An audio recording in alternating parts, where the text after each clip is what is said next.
Welcome to Your Cyber Path, the podcast that helps you get your dream cybersecurity job by sharing the secrets of experienced hiring managers and top cybersecurity professionals with you. Now, on to the show. Hey everybody, it's Kip Boyle. Welcome to Your Cyber Path. Jason Dion's here with us, which is fantastic because he's so much to share on the topics that we're covering. And we're actually in the kind of in the tail end of a series of the CIA NA, right? So CIA Triad plus two more concepts, non-repudiation. Today we're going to talk about authentication. But before we do that, we wanted to share a couple of things with you. The first thing is kind of personal, but back when I was in college, I was actually a rower. I went to the University of Tampa. We got a river right in front of the main campus there, and we had this great boathouse. And so I turned out for crew, and I rowed on the river in a one of those big boats with a bunch of other rowers. And man, that was so much fun. But it's a hard thing to do when you don't have a boat and you don't have a river or lake or pond or whatever. So I haven't rowed for years, and I just recently decided I wanted to get back in the rowing. And then I found out that Peloton, right, that bicycle treadmill company is they now have a rowing machine. So I bought it, right? It's like the Tesla of rowing machines. It's like completely electronified with a giant screen, and it's got classes and everything. I don't know. I may hate this. I mean, I may really hate this. I'm not sure.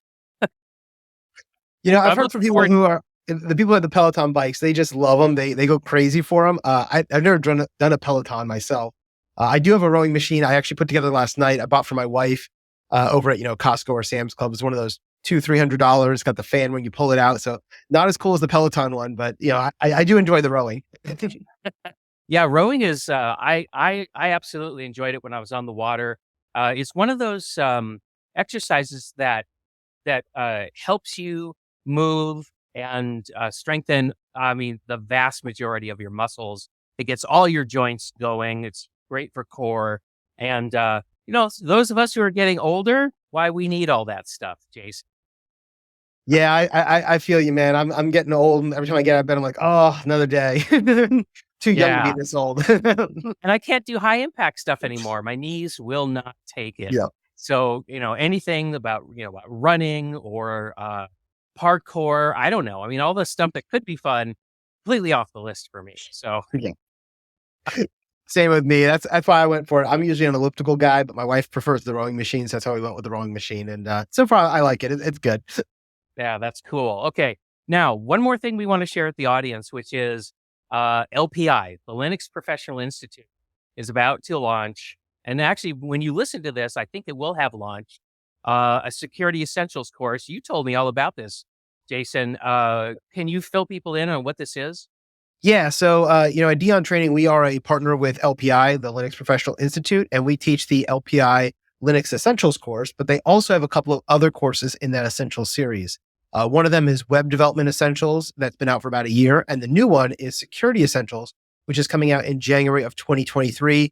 At the time you're listening to this, it either just came out or will come out this week. The launch is someplace in the second half of January. And so to work with that, Dion Training and Kip are actually partnering up, and we're going to be building a Security Essentials course to teach you how to pass this exam. And, people might be wondering, well, where does this exam lie on the spectrum? Well, it's an entry-level exam. That's why they call it Security Essentials. I like to think about this as the exam and certification that's going to happen before Security Plus. So a lot of people have been trying to jump right into security. And if you try to come in right at Security Plus and you have no prior experience, it's pretty difficult because there's a lot of stuff you have to understand before you can get there.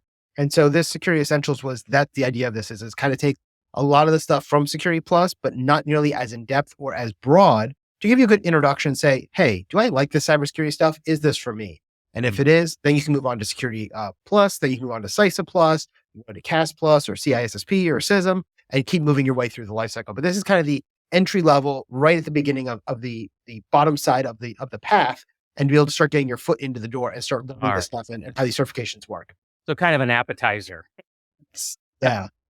So it'd be great for, especially if you're brand new to cybersecurity. For a lot of our listeners, you probably are already in cybersecurity, so it may not be the right fit for you, but you probably know people in your life who've asked you, hey, what's this cybersecurity thing all about? And this will be a great way to introduce them to that by using this Security Essentials course. Right. Now, Jason, one of the things that I talk to people about when it comes to Security Plus, which is not LPI, right? That's Yeah, it's not PIA. PIA. Right. Okay. But one thing I talk to them about is like, well, do you know how computers work? A plus. Do you know how networking works? Network plus. And if they don't, or they're just, they're not feeling really confident about it, that could be another thing that kind of undermines their success with the Security Plus exam, which I would think would make Security Essentials even more approachable, right? Because it's not going to assume so much of this A plus and Network plus material. Yeah, exactly. I mean, because this is a entry-level certification in the LPI scheme, there is no, prior knowledge that is expected of you. You can start out with zero prior knowledge, and we're going to take you from nothing into being able to pass this Security Essentials exam. And so, the other thing is, if you're thinking, hey, I'm not sure I want to go through the 25 hours that is Security Plus, you may want to try this out first and say, let me learn this. And this will be probably somewhere in the 10 to 15 hour range, because there's a lot less material than Security Plus. It'll be an easier way for you to jump in and digest it and get used to these concepts. So this will be truly entry level, no prior experience required. Okay, well, we've had an appetite for real, no kidding, entry level things lately. So that's nice. We get to tick the box. Here's one thing that's true.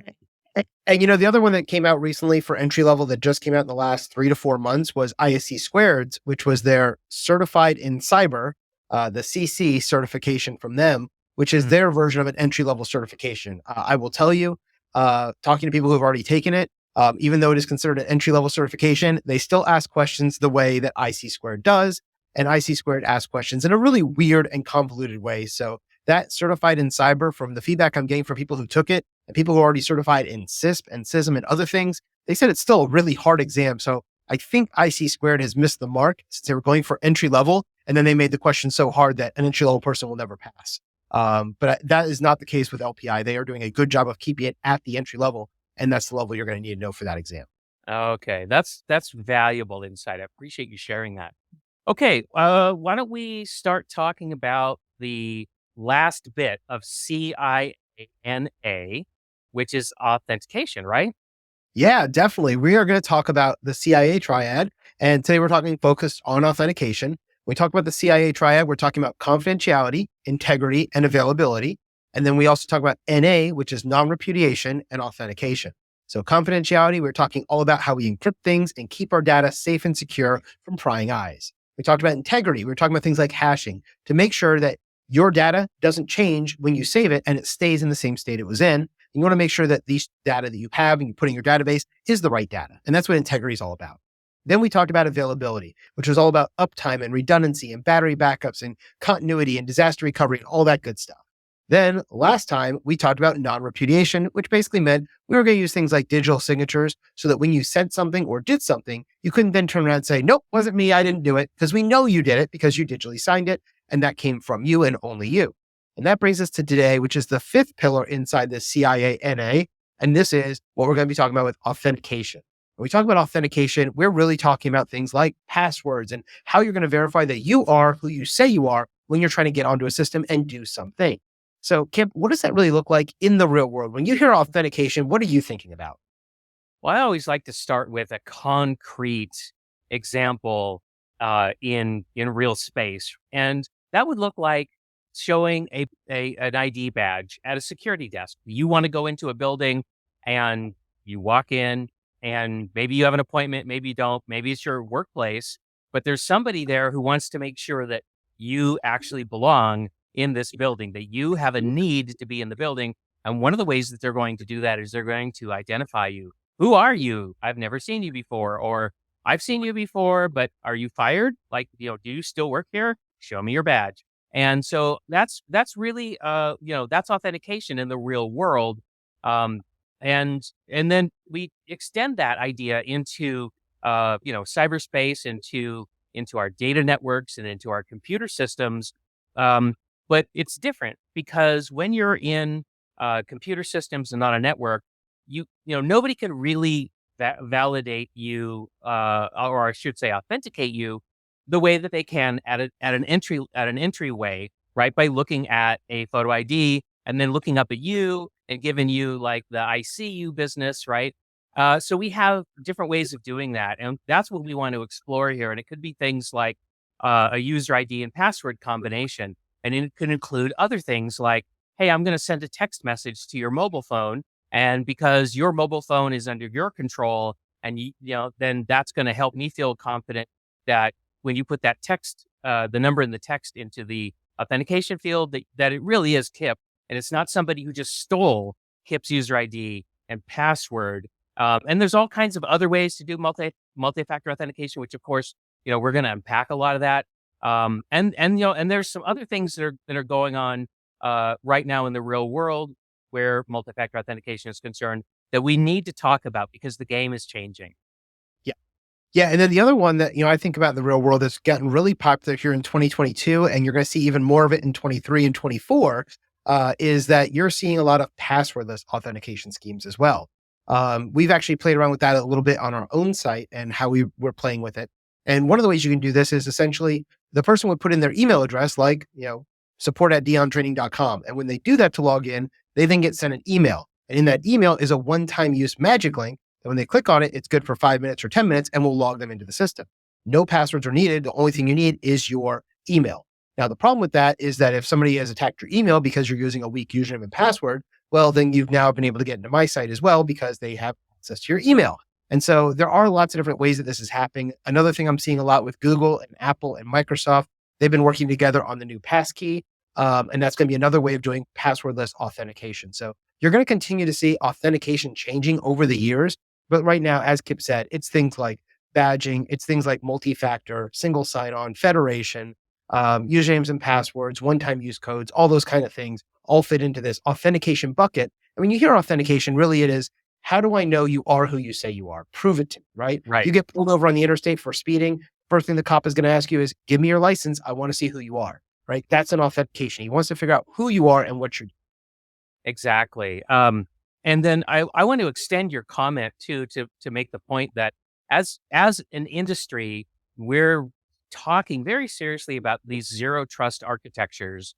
And that is a very fundamental shift, a paradigm shift. I think it's very reasonable to call it that, because you're really flipping this model of if you can be in the internal network, then I implicitly trust you. And we're not going to do that anymore, right? We're not going to say, well, if you can get behind the firewall, all of a sudden, you're a trustworthy operator, because that hasn't been true for a long time. But we're finally in zero trust architectures going to formalize that and say, you know what, from now on, we're not going to trust but verify. We're going to verify, and then if you pass our verifications, then we'll trust you. And so, in the world of the future with zero trust, the ability to authenticate somebody with an account who is alleging an identity is going to become even more important than it's ever been. And you're going to have to suffer through multiple forms of authentication and verification, depending on where you come from when you're trying to access a resource and how dodgy your device is when you show up, all kinds of things. So, so Jason's absolutely correct. This is only going to get more intense as time goes on. Yeah, most definitely. And you're going to see the zero trust come up time and time again. Been on a big path for the last 5 years at least. It started about 10 years ago, started getting really good traction about 5 years ago. And this year I've seen just even more traction going that way. So you're going to continue to see zero trust and authentication playing a key role in our enterprises. Our customers are talking to us about it all the time now. Oh, yeah.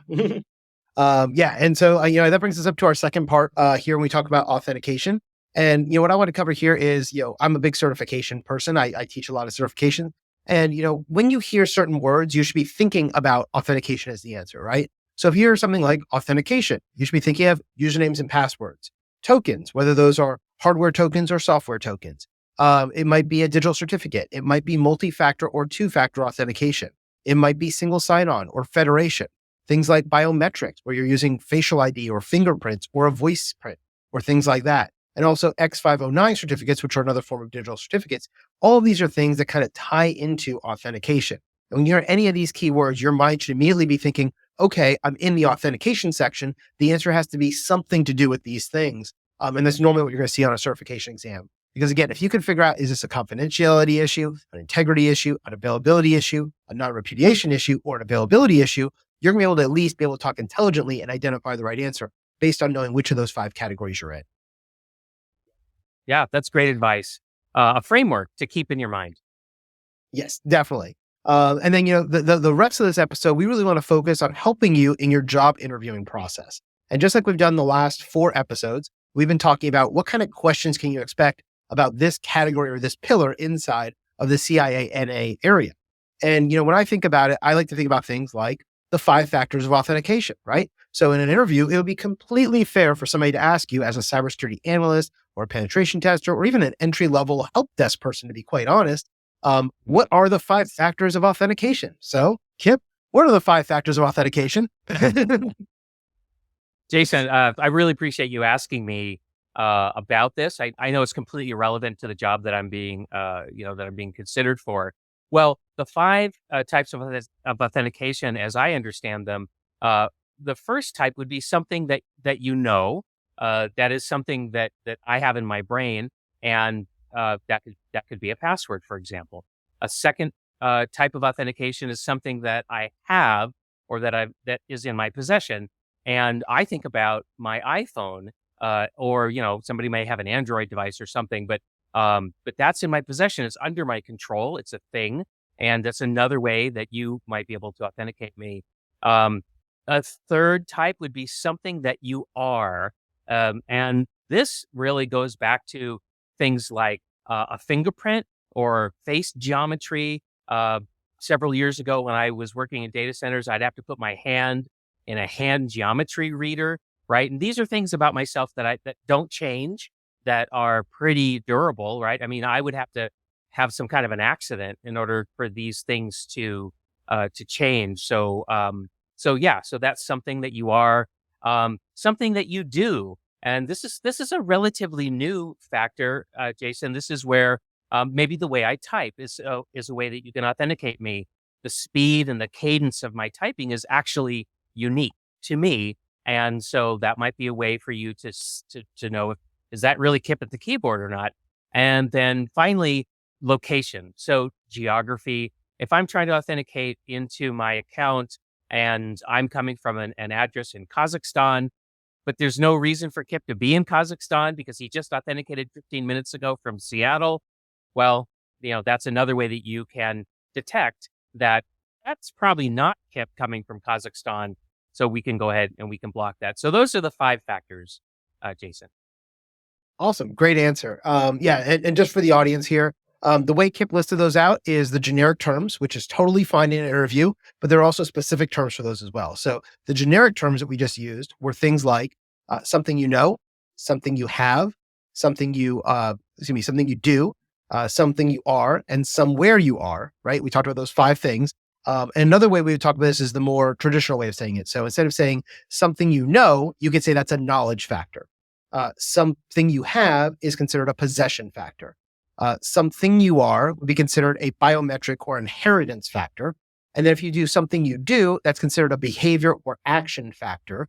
And then if you look at somewhere you are, that's considered a location-based factor. And so you may see these on certification exams using either of those terms, something you know or knowledge factor and things like that. So keep that in mind as well. And you can use either in a job interview. And you may be asked if the person behind the table wants to really check if you know what you're doing and say, so you just mentioned somewhere you are. What would that be considered? Oh, that's a location-based factor. Okay, great. Let's move on, right? So keep those things in mind as well as you're talking about this stuff in the real world. Because you'll hear people talk about it the way Kip did, and that's usually how I refer to it. But I also hear a lot of people, and on certifications, I see them use those single words like inheritance, behavior, location, possession, and knowledge as those 5 factors. So keep that in mind as well.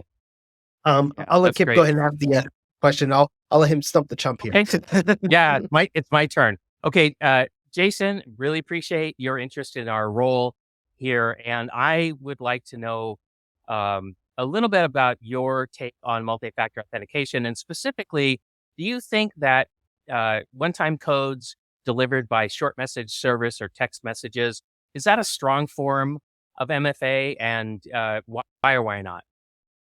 Yeah, thank you. That's a great question. So in my experience, SMS messaging for 2-factor authentication is better than using something like a username and password, because you've now moved into a two-factor or multi-factor authentication situation where you have something you know, like your username, and something you have, like your phone getting that SMS code, as opposed to just using two knowledge factors, which would be considered a single factor, like a username and password. That being said, SMS is constantly under attack. And so while it's better than a standard username and password, it is not better than using a different way of doing MFA, such as using a hardware token, like one of the RSA key fobs that changes the digits every 30 to 60 seconds, or using an authenticator app that also does that changing every 30 to 60 seconds as you're logging in. The reason for this is that SMS is vulnerable to other types of attacks, such as when an attacker is able to take over your cellular service to be able to gain access to your two-factor code. And the way they do this is normally by using something like SIM cloning, where they basically convince your wireless company, like I use T-Mobile, you call up T-Mobile and say, hi, I'm Jason, I'm transferring my service to Verizon. And they'll move your SIM card over and your phone number now goes to the attacker's phone instead of your phone. So when they ask for the secondary code, that code is being texted to the attacker instead of you, and therefore you're now vulnerable. So while it is better than username and password, it's still not the strongest type of MFA we could be using, and there are better options for us as an organization. And that's great. Yeah, I think that's a wonderful response to the question. You actually filled out the situation a little bit more than I had even asked, which I think is perfectly fine to demonstrate that that additional knowledge that you have that I didn't even ask for. But it just kind of showed that how well-rounded you are on the topic. And I think it's important also, depending on the position you're applying for, right? So I'm thinking, me, if I was going for a job, it would be as a cybersecurity engineer or a higher level manager or a CTO or a CIO or something like that. And so I think it's important to say that's an okay solution, but there's a better solution that we should be considering as an organization. And here's the risks and benefits of each, right? So that's kind of where my mind was answering that question. But if I was a simple cybersecurity analyst just getting started, or I was an entry level going for a service desk position or a field service technician or something like that, as Kip said, you can keep it just to answering the question they asked, which was, what do you think about SMS? And you wouldn't have to go into all the other stuff that I went into. So again, it's, Right. you want to tailor your responses based on the job you're going for. Right. So I just want to make sure that if you're using jargon, if you're using formal knowledge, and I may wonder, just memorize that, or do you really understand what you're saying to me? So when you're interviewing with somebody or having a conversation with somebody, I would say lean towards the less formal language. I think you're going to come off a little bit better. Yeah, I will tell you that when I'm doing interviews, I really love it when people use analogies and bring things down to a physical level, or they show me that this thing, this technical hard concept is like this other thing that we know. So earlier on, we talked about the fact that we said, how does this work in real life? And Kip, the first example he gave was, well, if I go and show my security badge, that's a form of authentication. I'm proving who I am by using this physical thing that you can see. Or I said earlier, you get pulled over by a police officer, they're going to ask for your ID. That shows who you are. That's what you're doing. You're proving your identity. And that's what authentication is all about. So these analogies, it shows that you're thinking through what the definition is and how to apply that in the real world and dumb it down so that you can explain it to somebody who's a 10-year-old or a 12-year-old so they can understand. If you can do it at that level, that means you really understand the concept well. If you can dumb it That's down real and talk mastery. it level. Yeah. And so that's why I think that's really important. Next question we're going to ask. I'm going to put Kip on the spot here. So Kip, thanks again for joining us today for this interview. I would like to know, what are the dangers that exist when an organization is using SSO? And what is SSO? Sure thing, Jason. So first of all, I'm assuming that you're defining SSO as single sign-on. Is that correct? Yeah, that is correct. Yep. Okay, great. Well, there are potentially many dangers with SSO. Of course, there's a lot of upside, and so I understand why it's in demand, and it helps with people's productivity because they only have to log on once, and then they have access to multiple different systems. And so, there's a huge upside, but the downside includes things such as if your credentials are compromised, then an attacker can access everything that you're able to get to instead of having to go from system to system and to try to break into each system at a time. They're going to be able to get into everything. Another downside for SSO is it's a bit more complicated. There's more moving parts. You have to do a lot more integration work, and that stuff can fail, and it can fail with no notice, and that could keep people from being able to access the systems that they need to if the single sign-on service isn't functioning. So those are two big risks that I can think of. Great job. Yeah, I love that answer. And my mind, when I'm hearing single sign-on, the flags that always go up to me are the one you first talked about, which is, hey, single sign-on is great. It makes life easy for everybody, but you only have one password for everything. It's the keys to the kingdom, right? It's that master skeleton key. And so if that key gets lost and somebody steals Kip's identity, well, now they're able to do everything that Kip could do. Instead of it's not just tied to Kip's system or Jason's system or Udemy system or LinkedIn system, it's everything. And so that becomes the big danger. And, we use a lot of federated systems as logins these days. Almost every website you go to, you can log in using Google or Facebook or LinkedIn, right? And if you do that, that's fine. But if your Google account gets compromised, now people have access to everything you're able to log into. And so that is the big danger there with SSO. I think the next question we're going to do is for me, and we're going to talk about SSL and TLS, right, Kip? Yeah, absolutely. So here's a good question around authentication that you might hear in an interview. Hey, Jason, there's SSL, TLS, and I think most people know that that's a form of encryption for data that's being moved around. But I was curious to know, is there a way to do authentication? And if there is, how does that work? Yeah, it's a great question. So when we talk about SSL and its newer version TLS, which is what we currently use, TLS is usually a encryption technology that we're using to create a secure encrypted tunnel between a web server and a client who's trying to access that web server. Now that gives us confidentiality, but it doesn't give us authentication. So how do we get authentication with this? Well, one of the pieces in authentication that's happening is that we are actually having the web server authenticate itself to our client. So if you go to your website, deontraining.com, for instance, and you see that little padlock in the corner, what that means is that when my client went to that web server, it said, hey, server, tell me who you are. And the server said, hey, I'm deontraining.com. Here's my digital certificate. Here's the public certificate for that. I can then go and take that public certificate that's trusted from a third party like VeriSign or OpenSSL or whatever, and I can create a random number and encrypt it using that public key. Once I send that back to the web server can then use its private key to decrypt that and get that code that I just sent, and then use that as the secret key for that tunnel we're creating. By doing that, we now authenticated that the web server is who they say they are, because only the web server has the web server private key, and I encrypted that number with the web server public key, and therefore I now know that server is somebody I can trust because they are who they say they are, and therefore they have been authenticated from my machine to them. Now, that doesn't mean that me as a client, that I have been authenticated to that server yet, but now that we have this encrypted tunnel, I can then use things like usernames and passwords, two-factor authentication, SSO, or federation, or whatever you're going to use on that website to log myself in and then validate myself to the server. But the initial SSL TLS connection does have this authentication happening where the web server is authenticating itself to the client that's connecting to. Follow-up question, if you don't mind. So can I No, I'm like, sorry, I'm leaving. Just kidding. Okay, great. You just made my life a lot easier. I have to consider you. Just kidding. What is your question, Kip?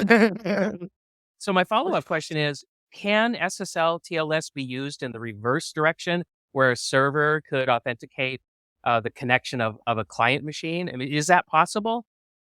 Yes. In an enterprise environment, we can configure each of our clients with a digital certificate themselves and using a PKI infrastructure of public and private keys. If we've done that, then the client will have its own private key to use. For example, I used to work for the military, and in the military, we all had our common access cards that included, which is a smart card with our digital certificates in it. I could log into any machine and put that card in, and then when I connected to a service, they can then request my authentication, and I would do that by using an encryption of some kind of a random fact using my private key certificate and send that to the server. In those cases, the server can then open it using my public key and know that that was sent by me. And I know previously we've talked about that with non-repudiation. It's the same kind of concept, and that does tie in where non-repudiation and authentication can work together. Great. Thank you, Jason. I really appreciate that you elaborated on that. Oh, no problem. Thank you so much. And then I'm going to switch back and I'm going to interview Kip here with my last question, because I know this is one that he will have lots of things great to say about. So, Kip, what are the dangers that exist when we're using password managers, like the built-in one into Safari or Chrome, versus something like a standalone one like Bitwarden or LastPass or something like that? what are your thoughts on which are password managers good? And if so, which one should we be using? Well, Jason, you have triggered me big time because I have so much to say about this. It would be very easy for me right now to leap onto my soapbox and just go and go and go and go. I'm not going to It do that sounds to like you. it sounds like we're gonna have a future episode on password managers, is what I just heard. We probably should. And if people can handle me railing for a long time, but I'm going to keep it. I'm going to keep it nice and neat. At the moment, a little bit more clinical. Password managers can be wonderful. They are one of these unusual combinations of benefits when you get a password manager, where you get more security, which is kind of what motivated you to do this, but you also get more productivity. So it's one of those strange beasts in security where you actually get return on investment, and that's really, really cool. Now, the assumption there is that you're choosing the right password manager, and this is where I get tempted to get on my soapbox, because a lot of people buy password managers or choose password managers the way they choose other software, like, should I use Linux or should I use Windows or should I buy a Mac? They're looking at things like, how much does it cost? Is it easy to use? And things like that. Does it look nice? But with security tools like a password manager, none of that stuff should be your first consideration. Your first consideration should be, is this thing attack resistant? Because I'm putting all my eggs in this basket. Is this a wicker basket that I'm going to be dropping from 4 stories up every day? Or is this a wicker basket that people are going to try to knock out of my hands, like I was running for a touchdown with football in my arms? In any event, you need to choose a really strong basket, and that's really the thing. Let me give you an example, if I can, of a password manager that doesn't cut it, and that would be something built into a web browser, right? That's just a convenience password manager, and those things are really easily exploited. I don't recommend them. On the other end of the spectrum, you would have things like 1Password, which is published by a commercial company. You pay money for that. Or LastPass, which does have a free version, which is limited, but in order to get all the features, you have to pay for that. And I know there's open source password managers out there. This is one of those cases where I actually feel more comfortable purchasing a password manager from a company where that's all they do, because I think that's going to give the best results, particularly if they come under attack. So anyway, there's my take on password managers. Awesome. Yeah. The only thing I would add to that is, in general, as Kip said, a built-in browser is not going to be as good as a dedicated tool. And so keep that in mind. Yes, there are built-in password managers into Mac OS and Linux and Windows and Edge and Safari and Chrome and Firefox and every other browser out there, but it doesn't mean that it's a good place for you to use those things. I can tell you, as a forensic technician, I can get your passwords out of most of those browsers. It's just, they're not stored in the most secure way. So using something and servers can sometimes get them out of there.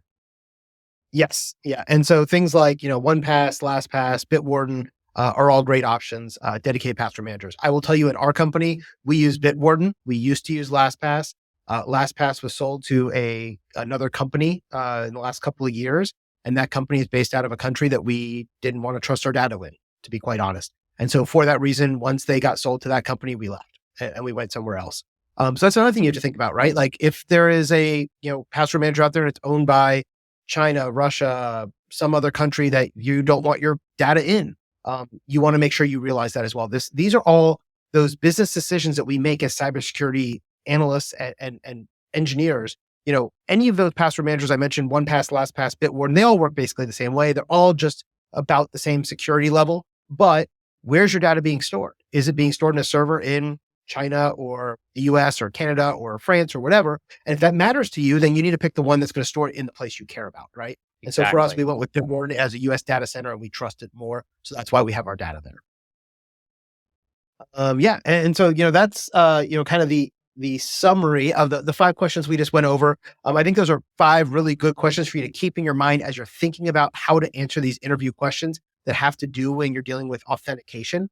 There's probably many more out there that we can think of, but these are kind of the 5 most common ones that Kip and I use in interviews, and a lot of our other friends who are hiring managers use these same type of questions as well. So if you're applying for a cybersecurity analyst role, you'll probably have questions very similar to what we just said. If you're applying for a pen testing role, we'll probably change those questions around to ask you, how would you attack these things, right? So instead of saying, would SMS be considered a strong form of two-factor authentication or multi-factor authentication, like we might ask a cybersecurity engineer or an analyst, if you're a pen tester, I might ask you, how would you break into a system that is protected using SMS for two-factor authentication? And in that case, you need to flip the script on me and start saying, well, to do that, I would have to do a SIM cloning. I'd have to take over the person's phone to be able to get the two-factor code and blah, blah, blah, blah, blah. All right. We go into all of that detail. So just think about it that way, defense versus attack, two different perspectives for the same type of thing that we're going to be doing. Kip? Yeah, I agree, Jason. These are excellent interview questions. There's obviously going to be more. If you focus on these, then you'll probably be able to draw on these if you hear a question that you're not anticipating, because this is a very good fundamental knowledge base for you to have on this subject. So I think that pretty much wraps it up, Jason. Yep. Yeah, definitely. So I think we had another great episode of Your Cyber Path. And again, if this is the first episode you heard, I want you to go back 4 episodes, back to episode 83 through 87. That's where we talked about confidentiality, integrity, availability, and non-repudiation. And then this week in episode 88, we've been talking all about authentication. And that'll give you a really good coverage and the basis of cybersecurity for you, because almost everything we do in cybersecurity can really be tied to one of these letters, C, I, A, N, or A, depending on where you are in these 5 pillars of cybersecurity. So keep that in mind as well. And until next time, I hope you come back and see us at the next episode of Your Cyber Path, and we'll see you then. See you later, everybody. Thank you for listening to this week's episode of Your Cyber Path. Don't miss an episode. Press the subscribe button now. If you would like to learn more about how to get your dream cybersecurity job, then be sure to visit yourcyberpath.com, where you can access the show notes, search the archive of our top tips and tricks, and discover some fantastic bonus content.